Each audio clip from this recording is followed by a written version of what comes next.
Praise the Lord. परमेश्वर के नाम की महिमा हो। और शाम के समय फिर से बाइबल स्टडी के रूम में प्रभु के चरणों में आने के लिए प्रभु ने हमारे जीवन में एक और अवसर प्रदान किया। मैं प्रभु को धन्यवाद देता हूँ। सोमवार से लेकर हम रोज शाम के समय में इस प्रकार वचन के साथ प्रभु की उपस्थिति में है। जितने प्रिय लोग हर एक सेशन को अटेंड करते हैं उनके लिए मैं प्रभु को धन्यवाद देता हूँ। पिछले 2 क्लास में फिलोमोन का पुस्तक से 2 क्लास हमने किया है। 2 क्लास से मेडिटेशन किया था। उस बातों को 2 मिनट में आपके सामने रखकर मैं आगे बढ़ना चाहता हूँ। हम जानते हैं फिलोमोन का पत्री पौलुस के द्वारा फिलोमोन के लिए लिखा गया है। जब पौलुस इस पत्री लिख रहा था तब वो रोमन बंदीगृह में था। रोमी बंदीगृह में रहने के समय में एक कैदी होकर हाउस अरेस्ट में घर में एक कैदी होकर रहने के समय में लिखा गया एक पत्री है। फिलोमोन पौलुस का एक दोस्त और सहकर्मी और पौलुस के द्वारा विश्वास में आया हुआ व्यक्ति है फिलोमोन। फिलोमोन एक बहुत बड़ा धनी व्यक्ति था। उनके घर में कलीसिया चल रहा था। कलीसिया का पासवान था एपफ्रास। वो अभी रोम में पौलुस के साथ उनका बंदीगृह में उनके साथ है। उस समय फिलोमोन का बेटा अर्किप्पस कोलोसियन कलीसिया का पासवान के रूप में कोलोसी में सेवकाई कर रहे हैं। पौलुस ओनेसिमुस को रोम में मिला, उनसे सुसमाचार सुनाया और उद्धार में आया। तब उनको समझ में आया कि ओनेसिमुस फिलोमोन के घर से भागा हुआ एक गुलाम है। उसको वापस फिलोमोन के घर में भेजने के लिए एक विनती के रूप में ये पत्री लिखते हैं और पौलुस कुछ बातें कहते हैं। पिछले हफ्ते हमने देखा जो बात वो कहते हैं क्यों उसको रखना। सबसे पहले कहा तो सबका मन हृदय को हरा भरा करने वाला व्यक्ति है। इसको स्वीकार करके मेरा हृदय को भी हरा भरा करना है। और दूसरी बात यही है अभी ओनेसिमुस एक नया व्यक्ति है। वो मेरा हृदय का टुकड़ा है, इसलिए तो उसको अपना घर में स्वीकार करना। भी पुराना व्यक्ति नहीं है, एक नया व्यक्ति है। और तीसरी बात पौलुस कहते हैं हर एक बात परमेश्वर का कंट्रोल में है। इसलिए वो कहते हैं कुछ दिन के लिए ये तुमसे अलग हो गया, इसलिए होगा क्योंकि हमेशा तुम्हारे साथ रहने के लिए। इन 3 बातों को कहकर पौलुस विनती करते हैं तुम क्यों इसको अपना घर में रखना है और वापस स्वीकार करना है। अभी हम पढ़ेंगे 17 से लेकर 25 आयत तक हम एक बार पढ़ेंगे। अतः यदि मुझे अपना सहभागी समझता है तो इसे इस प्रकार ग्रहण कर जैसे मुझे। यदि उसने मेरी कुछ हानि की है या उसका तेरा कुछ आता है तो मेरे नाम पर लिख ले। मैं पौलुस अपने हाथ से लिखता हूँ कि मैं आप भर दूंगा और इसके कहने की कुछ आवश्यकता नहीं कि मेरा कर्ज जो तुझ पर है वह तू ही है। हे भाई, ये आनंद मुझे प्रभु में तेरी ओर से मिले। मसीह में मेरे जी को हरा भरा कर दे। मैं तेरी आज्ञाकारी होने का भरोसा रखकर तुझे लिखता हूँ और ये जानता हूँ कि जो कुछ मैं कहता हूँ तो उससे कहीं बढ़कर करेगा। और यह भी कि मेरे लिए ठहरने की जगह तैयार है। मुझे आशा है कि तुम्हारी प्रार्थनाओं के द्वारा मैं तुम्हें दिया जाऊंगा। एपफ्रास जो मसीह यीशु में मेरे साथ कैदी है और मरकुस और अरिस्तुबुलस और देमास और लूका और जो मेरे सहकर्मी हैं इनका मुझे नमस्कार। हमारे प्रभु यीशु मसीह का अनुग्रह तुम्हारी आत्मा पर होते रहे। आमीन। 17 आयत। यदि तू मुझे अपना सहभागी समझता है तो उसे इस प्रकार ग्रहण कर जैसे मुझे। पौलुस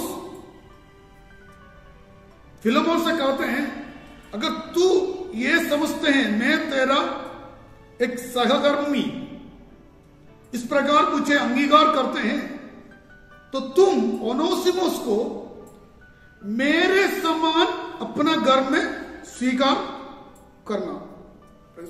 यदि तू मुझे अपना सहभागी समझता है, पार्टेकर ग्रीक शब्द वहां पर इस्तेमाल किया है कोइनोनिया। मतलब हम हिंदी में कहते हैं क्या संगति। एक मन होकर एक चित्त होकर एक काम एक साथ करने के लिए कोइनोनिया कहते हैं। पौलुस से शब्द इस तरह इस्तेमाल करते हैं। पौलुस कहते हैं अगर तू समझते हैं हम एक साथ परमेश्वर की सेवकाई में हैं, हम एक साथ परमेश्वर के वचन की सेवकाई करते हैं, एक साथ परमेश्वर का राज के विस्तार के लिए काम करते हैं, तो मेरे समान उसको अपना घर में स्वीकार करना। जैसे तुम मुझे अपना घर में स्वीकार करते हैं वैसे स्वीकार करना। उसका मतलब यह है अगर पौलुस फिलोमोन के घर में आते हैं, फिलोमोन पौलुस को चोर के रूप में नहीं देखेगा, एक गुलाम के रूप में नहीं देखेगा, एकदम एक प्रिय भाई के समान, एक बड़ा सेवक के समान उसको अपना घर में स्वीकार करेगा। कहने का मतलब पौलुस कहते हैं जब वो मसीह में आया, चाहे मैं बड़ा प्रचारक हो और थियोलॉजियन हो और अनेक कलीसिया का स्थापना किया हुआ एक प्रेरित हो, जब ओनेसिमुस मसीह में आया, उद्धार पाया, स्वर्ग राज्य में हम सब एक समान हैं, परमेश्वर के सामने हम सब एक समान हैं। परमेश्वर के सामने कोई दास नहीं है, कोई स्वामी नहीं है, कोई मालिक नहीं है। परमेश्वर के सामने हर एक व्यक्ति परमेश्वर का बेटा या बेटी है। इसलिए तू क्या करना, इसलिए तू उसको मेरे समान अपना घर में स्वीकार करना, जिस प्रकार तू मुझे स्वीकार करते हैं। अगर हम होता क्या हम इस शब्द कह सकते हैं क्या, हम बोलेंगे क्या, उसको मेरे समान स्वीकार करना। हम कहेंगे जिस घर में, जिस कमरा तुम मुझको देते हैं, मुझे देते हैं रहने के लिए, वो कमरा उसको नहीं देना, क्योंकि वो अभी अभी विश्वास में आए, वो गुलाम है, मेरे समान मेरे जैसे बड़ा व्यक्ति नहीं है। जो आदर मुझे देते हैं वो आदर उसको नहीं देना, क्योंकि अभी अभी मसीह में आया है, अभी मसीह में आया है। वो मेरे समान एक प्रचारक नहीं है, थियोलॉजी नहीं है, लीडर नहीं है, हैं?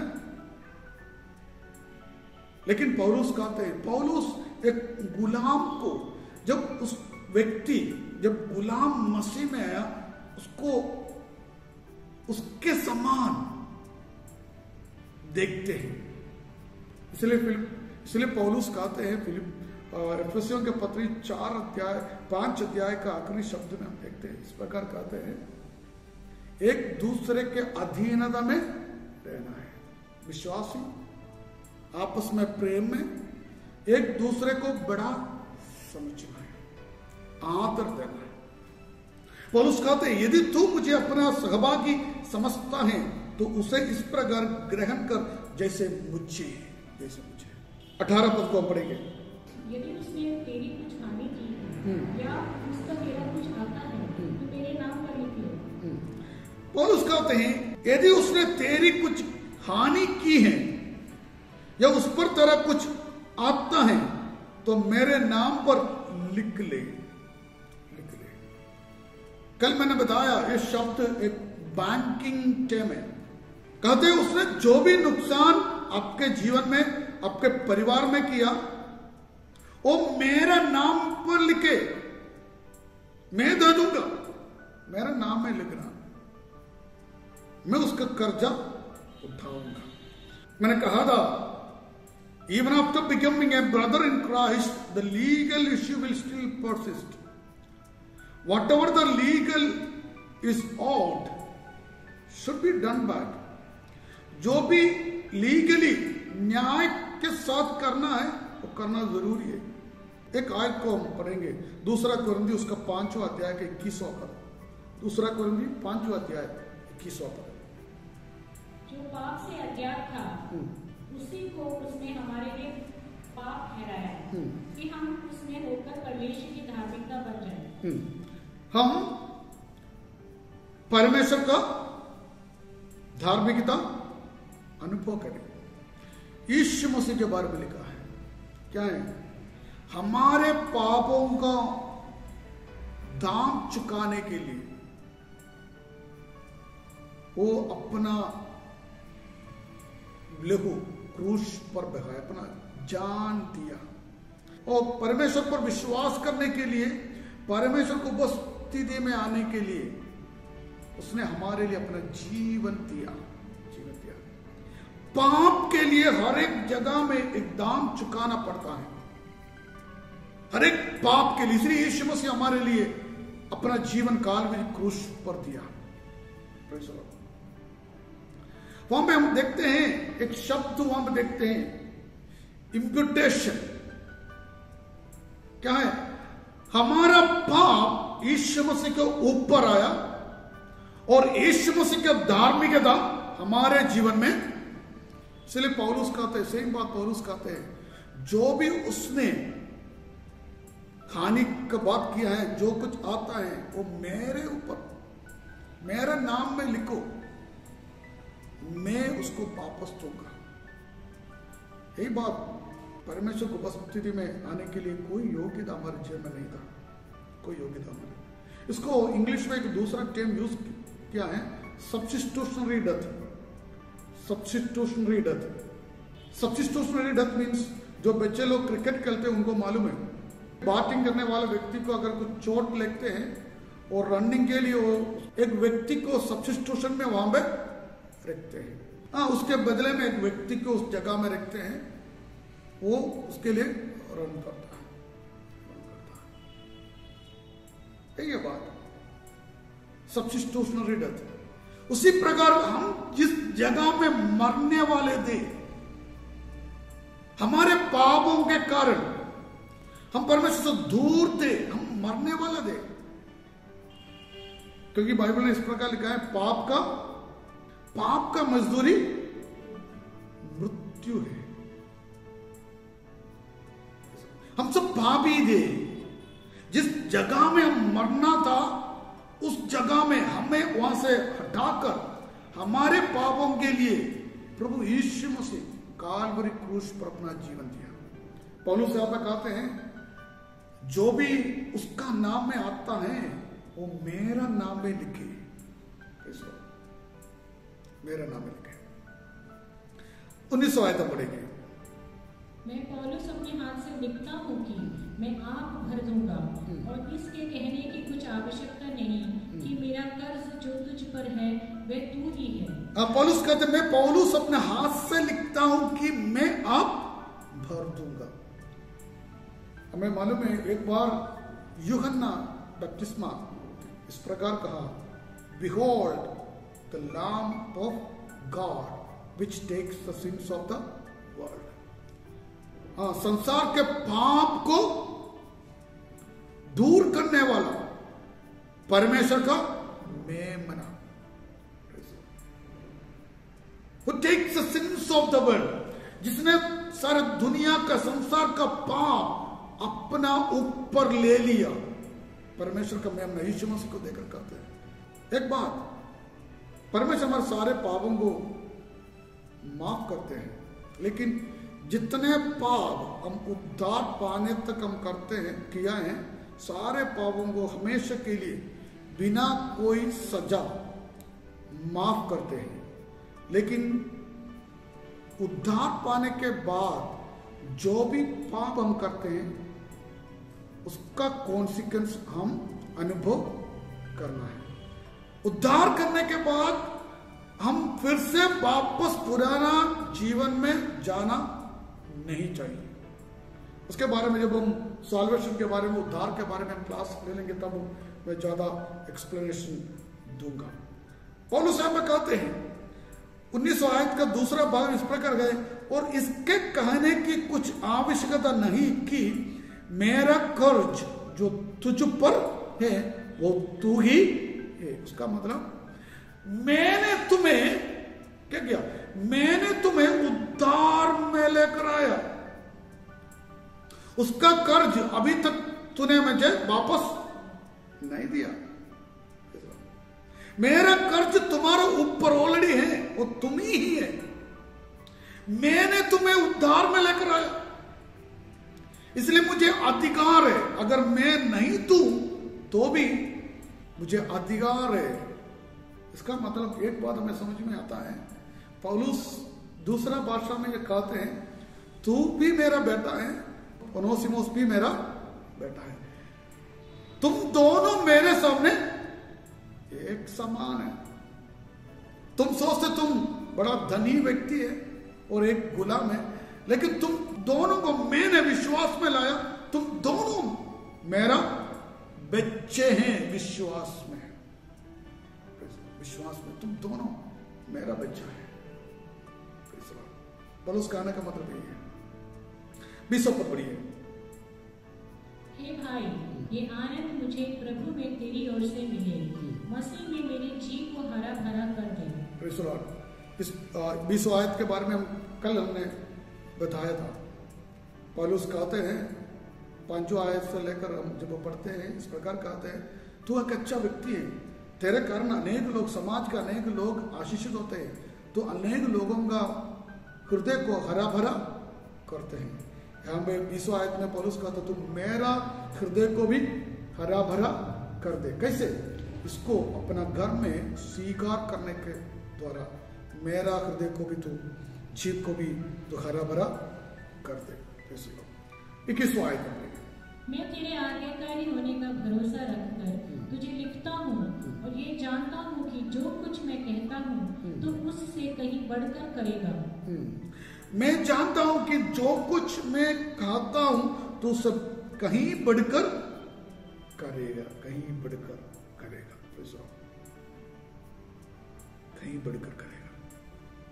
हमें मालूम है, कुछ दिन दूसरा क्लास में मैंने ये बताया, फिलोमोन ओनेसिमुस को अपना घर में स्वीकार किया एक भाई के रूप में। वो सिर्फ एक भाई नहीं था, परमेश्वर के सेवक बना, बेरोवा कलीसिया का बिशप बना। मतलब फिलोमोन से भी बढ़कर व्यक्ति बना ओनेसिमुस। फिलोमोन एक धनी व्यक्ति था जिसका घर में कलीसिया चल रहा था, लेकिन वह पासवान तक नहीं था। लेकिन ओनेसिमुस फिलोमोन के घर का गुलाम था। उनका घर से कुछ चोरी कर कर, नुकसान कर कर भागा हुआ एक गुलाम था। जब वो विश्वास में आया, जब वे विश्वास में आया, जब फिलोमोन उनको वापस अपना घर में एक भाई के रूप में स्वीकार किया, हिस्ट्री कहते हैं वो फिलोमोन से भी एक बड़ा महान व्यक्ति बना, परमेश्वर का राज्य के लिए एक बहुत बड़ा आशीष का कारण बना, अनेक लोगों का एक अगुवा बना। उसके द्वारा अनेक लोग मसीह में आया। मेरे कहने का मतलब, हम जो छोटा कार्य एक छोटा व्यक्ति के लिए करते हैं, इसका परिणाम, उसका कॉन्सिक्वेंस जितना बड़ा होगा हम कभी नहीं जानते। कभी कभी हमारा छोटा सा बात अभी मुझे याद आता है एक छोटी लड़की के नाम, जिसका नाम है बाइबल में नहीं लिखा है। एक छोटी लड़की, उसने एक बार नामान से कहा, अगर तू शमरिया में जाएगा तो वहां पे क्या कौन है? भविष्यवक्ता है। अगर तू उसके पास जाएगा तो तेरा कोड़ी का अवस्था, बीमारी चंगा हो जाएगा। एक शब्द, उसने ये नहीं सोचा मैं एक गुलाम हूं, उसका गुलाम हूं। उसने मुझे घर में, मैंने उसके बारे में एक बार कह चुका हूं, वो लड़की उस नामान के घर में उसका कारण नहीं है, उसका माता पिता को छोड़ दिया, उसका घर को छोड़ दिया, काफी सालों से उसका माता पिता से मिलते नहीं है, घर के बारे में कोई जानकारी नहीं है, उसका भाई कहाँ है, बहन कहाँ है, उसका माता कहाँ है, पिता कहाँ है, कोई जानकारी नहीं है। उसके बंदी होकर लेकर आया था। मैं पहला क्लास में बताया, जब युद्ध के लिए जाते हैं, जब युद्ध में विजय प्राप्त करते हैं, वहां का लोगों को, सारे लोगों को बंदी होकर अपना देश में राजा लेकर आता था। वैसे नामान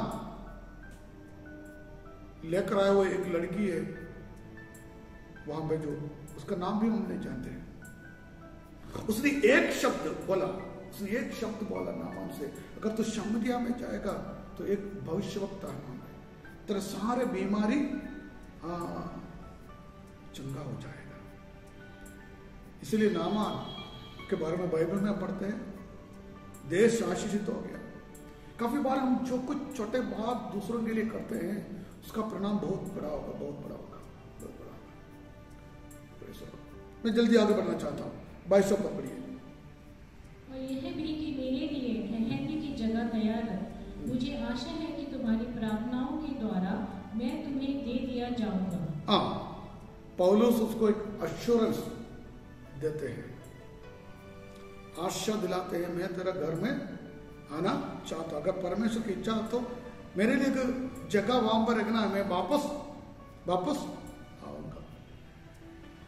फिलोमोन ये सुनकर ओनेसिमुस को अपना घर में रखने से मना नहीं कर सकते, क्योंकि जब अगर पौलुस रोम से वापस कोलोसिया में आते हैं, फिलोमोन के घर में आते हैं, तो पौलुस सबसे पहले किसको पूछेगा? ओनेसिमुस को पूछेगा। आशा दिलाते हैं। जल्दी समाप्त करना चाहता हूं, हमारा समय आगे जल्दी बढ़ गया। 23, 24, 25 आए। इपफ्रास जो मसीह यीशु में मेरे साथ कैदी है, और मरकुस और अरिस्तर्खुस और देमास और लूका जो मेरे सहकर्मी हैं, इनका कुछ नमस्कार। हमारे प्रभु यीशु मसीह का अनुग्रह तुम्हारी आत्मा पर होता रहे। यहाँ पे 2-3 लोगों का नाम बताए हैं, उनका बारे में भी कहकर मैं समाप्त करना चाहता हूँ। इपफ्रास, मैंने बोला कोलोसियन कलीसिया का पासवान है, अभी पौलुस के साथ बंदी गृह में है और वहां रहते हैं। उसके बाद और मरकुस कौन है? मरकुस को हम प्रेरितों का पुस्तक उसका 15वां अध्याय का 38 आयत में हम देखते हैं। मरकुस को पौलुस का दूसरा मिशनरी यात्रा स्टार्ट होने के समय में पौलुस निर्णय लिया किसको अपना पास लेकर जाना है। बरनबास को लेकर जाने के लिए जो पौलुस ने मना किया, क्योंकि बरनबास पहली मिशनरी यात्रा में पौलुस को बीच में छोड़कर चले गया था, इसलिए पौलुस उसको दूसरी मिशनरी यात्रा में लेकर जाना नहीं चाहता था।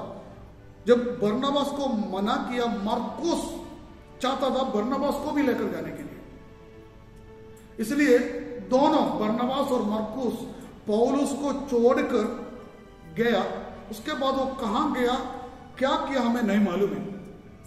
पौलुस अपना सेवकाई में आगे बढ़ा। उसके बाद हम मरकुस को यहां पे देखते हैं, लेकिन एक बात हमें समझ में आया, जो मरकुस पौलुस को छोड़कर गया, बाद में उनको पता चला कि मैंने जो निर्णय लिया वो सही नहीं था, मैं गलत निर्णय लिया, इसलिए वापस पौलुस के पास आया और जहां पे पौलुस बंदी गृह में था वहां पे आकर उसका सेवा किया।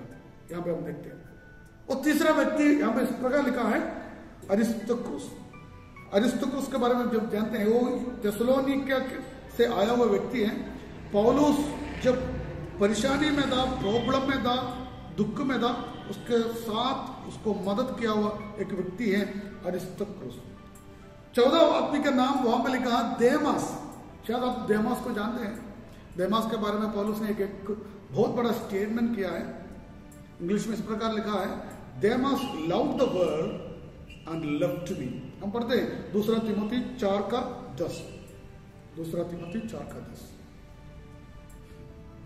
क्योंकि देमास ने इस संसार को प्रिय जानकर मुझे छोड़ दिया है। Demas loved the world and left me. Demas ने संसार को प्रिय जानकर मुझे छोड़ दिया है। तीमुथियुस का पत्री, फिलोमोन का पत्री लिखने के बाद लिखा हुआ एक पत्री है। फिलोमोन का पत्री लिखने के कुछ साल के बाद लिखा गया एक पत्री है 2 तिमोथी, मतलब पौलुस का आखिरी पत्री है 2 तिमोथी। इसका मतलब देमास फिर वापस विश्वास में नहीं आया। जो देमास पौलुस के साथ बंदी गृह में उसका सेवा किया था, कुछ दिन के बाद उसको समझ में आएगा पौलुस के साथ रहने से कुछ कमा नहीं सकता है, कमा नहीं सकता है। इसलिए पौलुस को छोड़कर वो चले गया, फिर वापस नहीं आया, वो वापस नहीं आया। हमारा मसीही जीवन में हम किस प्रकार चलते हैं, मसीही जीवन में हम क्या देकर चलते हैं, किस बात के लिए चलते हैं, इस बातों को हम ध्यान देना बहुत जरूरी है। मरकुस का अपना गलती समझ में आया, वो वापस पौलुस के साथ आया और पौलुस के पास आया, लेकिन देमास हमेशा के लिए पौलुस को छोड़ दिया। तो एक और बात मैं आपसे कहना चाहता हूं, ये स्लेवरी, गुलामी, इसको हम कैसे रिस्पॉन्ड करेंगे? समाज में रहने वाले लोग, हमारे समाज में ये स्लेवरी नहीं है, गुलामी की अवस्था आज नहीं है, लेकिन हमें मालूम है इससे पहले अफ्रीका में था, अमेरिका में था, यूरोपियन कंट्रीज में गुलामी की अवस्था था, इंस्टीट्यूशन था। हमने पिछले क्लास में हमने देखा रोमी साम्राज्य में यीशु मसीह के समय में लगभग 6 करोड़ गुलाम थे, 60 मिलियन, 6 करोड़। इसको हम कैसे रिस्पॉन्ड करेंगे? हमें मालूम है आजकल बहुत सारे लोग, मसीही लोग, संसार में होने वाले जो जो जो जो इंस्टीट्यूशन, जो रॉन्ग बात के पीछे जाते हैं। कुछ लोग पॉलिटिकली इन्फ्लुएंस करना चाहते हैं, कुछ लोग संस्था को बनाते हैं, पॉलिटिकल पार्टीज को बनाते हैं। लेकिन बाइबल इससे हमें क्या सिखाते हैं? बाइबल कहते हैं जो भी अधिकारी हमारे ऊपर है सब परमेश्वर ने दिया है। अब एक बात याद रखना, जब यीशु मसीह इस पृथ्वी में था, पैलेस्तीन में था, तब यहूदी लोग रोमी के अधिकार में था, रोमी साम्राज्य का अधिकार में था। इस्राएल के लोगों को, यहूदी लोगों को रोमी के लोग इतना सताव किया, मेरा सोच से बढ़कर था, बहुत परेशान किया, बहुत परेशान। लेकिन एक भी शब्द यीशु मसीह रोमी गवर्नमेंट के विरोध में नहीं कहा। पत्रोस से कहा तुम मेरे लिए भी और तुम्हारे लिए भी क्या देना है? टैक्स, चुंगी देना है, मेरे लिए भी देना है। एक भी शब्द, यीशु मसीह एक शब्द कहा, माई kingdom is not physical, my kingdom is spiritual. मेरा राज्य क्या भौतिक नहीं है, वो आत्मिक राज्य है। मेरे कहने का मतलब, कभी भी बाइबल में जब हम देखते हैं, बाइबल एक इंस्टीट्यूशन को चेंज करने के लिए, ट्रांसफॉर्म करने के लिए नहीं सोचते हैं। बाइबल इंडिविजुअल को, व्यक्ति को ट्रांसफॉर्म करने के बारे में सोचते हैं। बताइए, बाइबल कभी भी कोई संस्था को, कोई पॉलिटिकल पार्टी को चेंज करने के लिए, उसके विरोध में लड़ाई करने के लिए, स्ट्राइक करने के लिए, उसके विरोध में रैली निकालने के लिए बाइबल कहीं नहीं सिखाते हैं। लेकिन बाइबल हमेशा यह सिखाते हैं इंडिविजुअली, व्यक्ति के जीवन में रूपांतर आना है। ये बाइबल सिखाते हैं, बाइबल सिखाते हैं। रोमियों का पत्री 12 अध्याय का 2 पद, इस संसार के सदृश न बनो, परंतु तुम्हारे मन में नए हो जाने से तुम्हारा चाल चलन भी बदलता जाए, जिससे तुम परमेश्वर की भली और भाग्य और सिद्ध इच्छा अनुभव से मालूम करते रहो। पौलुस कहते हैं प्रभु ने हमें उद्धार दिया है, लेकिन वो पहला स्टेप है हमारे जीवन में, पहला स्टेप है। हम उस उद्धार में आगे बढ़ना है, हमारे जीवन में एक ट्रांसफॉर्मेशन आना है। हर एक व्यक्ति के अंदर एक रूपांतर हर दिन हर पल आना बहुत जरूरी है। हम इस संसार को बदलने के लिए मत सोचो, हम हर एक व्यक्ति को बदलने के लिए, हर एक व्यक्ति के जीवन में परिवर्तन लाने के लिए हम काम करना है। हम मसीह में हैं। एक और बात, प्रभु यीशु ने हमें अंगीकार किया। We are accepted in Christ, but it is our responsibility to become acceptable to Christ. मतलब प्रभु यीशु मसीह की उपस्थिति में प्रसन्न योग्य व्यक्तियों ने होकर हम जीना है। प्रभु यीशु मसीह को प्रसन्न योग्य व्यक्ति, उसके सामने, प्रभु यीशु मसीह के सामने प्रसन्न योग्य एक्सेप्टेबल व्यक्ति होकर हम जीना बहुत जरूरी है। मैं आज मेरा क्लास हम समाप्त करना चाहता हूं। हम इस पत्र से हमने यह सीखा, फॉरगिवनेस, माफ करना है, दूसरे व्यक्ति को हमारा समान अंगीकार करना है। कोई भी जो मसीह में आते हैं उसको एक भाई के समान, सहकर्मी के समान अंगीकार करना है, स्वीकार करना है। हम नहीं जानते वो कल क्या होने वाला है, उसके जीवन में किस प्रकार का आशीष और परिवर्तन आने वाला है, हम नहीं जानते। सबसे बड़ा शब्द हमने सुना ये पौलुस का है। पौलुस कहते हैं ओनेसिमुस मेरा हृदय का टुकड़ा है। एक गुलाम को देकर कहते हैं तो मेरा हृदय का टुकड़ा है। हर एक व्यक्ति को मसीह में स्वीकार करना है। ऐसा कोई भी बात इस दुनिया में नहीं है जो हम माफ नहीं कर सकता है। इस बातों को देखना, हमें मालूम है हमसे काफी लोग 10 साल पहले के बातों को आज भी याद कर कर उसके अनुसार उनसे व्यवहार करते हैं। और उसके सामने अगर नहीं बोलते तो भी बीच बीच में अपने आप से बोलते रहते हैं, उसने 5 साल पहले मुझसे ये कहा, वो किया, ये किया, मुझसे वह नुकसान किया, ये कहते हैं। लेकिन बाइबल हमें सिखाते हैं ऐसा कोई चीज नहीं है, ऐसा कोई बात नहीं है, ऐसा कोई व्यक्ति नहीं है जिससे हम माफ नहीं कर सकते और हमेशा के लिए उसे माफ नहीं कर सकते।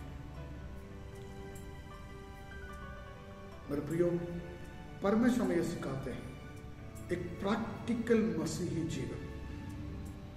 परमेश्वर की उपस्थिति में हम एक प्रैक्टिकल मसीह होकर जीने के लिए परमेश्वर चाहते हैं। प्रभु इन वचनों के द्वारा हम सबको आशीष अनेक प्रदान करें।